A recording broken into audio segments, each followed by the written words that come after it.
président en fonction en République du Bénin s'appelle Patrice Talon. Nous parlons de deux anciens présidents. En tout cas, ici, on les considère comme deux anciens présidents. Et pour qu'ils soient entendus comme tels, il faut qu'ils restent dans cette posture. Or, la remarque ici est évidente. Avant même déjà la situation avec le Niger, que pendant la situation avec le Niger, leur posture est connue. À la limite, permettez-moi de dire les choses comme ils sont. Voilà deux anciens présidents, mais frondeurs. Parce qu'ils sont connus en tant qu'opposants au président de la République, au président en exercice. L'un, président d'un parti, du principal parti d'opposition, et l'autre, qui est aussi par ses prises de position, en tout cas de par sa position, est beaucoup plus proche de l'opposition.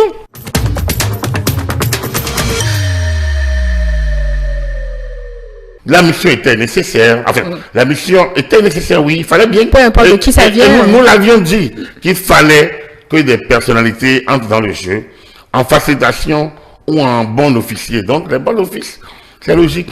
Nous sommes en période, en fait, c'est pas encore la guerre entre nous. On appelle la période de belligérance.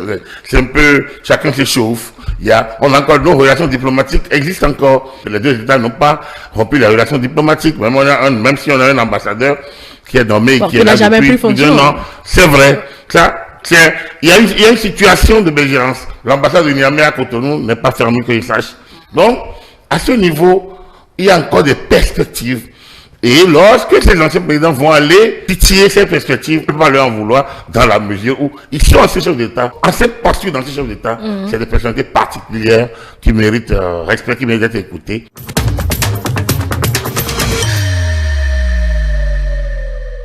Lorsque vous regardez ce qui se passe à Malanville, d'accord, lorsque vous voyez les conséquences de cette crise qui ne fait que durer, lorsque vous voyez que ceux qui souffrent le plus de cette crise entre nos deux pays, que ce sont les plus vulnérables, la population, les opérateurs économiques, bon, en tant que Béninois, peu importe vos récriminations vis-à-vis de X ou de Y, votre objectif c'est qu'il puisse avoir un dénouement heureux afin que les activités économiques puissent reprendre entre nos deux pays et que nos populations puissent quand même reprendre de plus belle leur activité commerciale au niveau de cette frontière, au niveau de Malanville, Gaïa et autres.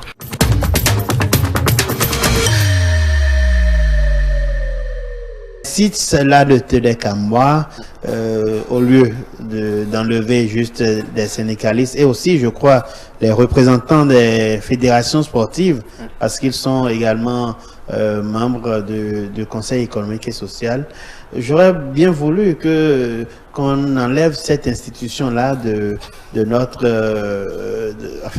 des institutions de la République. Des institutions de la République, l'enlever parce que, oui, sa dissolution, parce que, en fait, c'est des avis consultatifs que cette institution-là donne. Un avis consultatif, qu'il faut quand même pas négliger. Voilà, on suit un avis, où on ne le suit pas si c'est consultatif.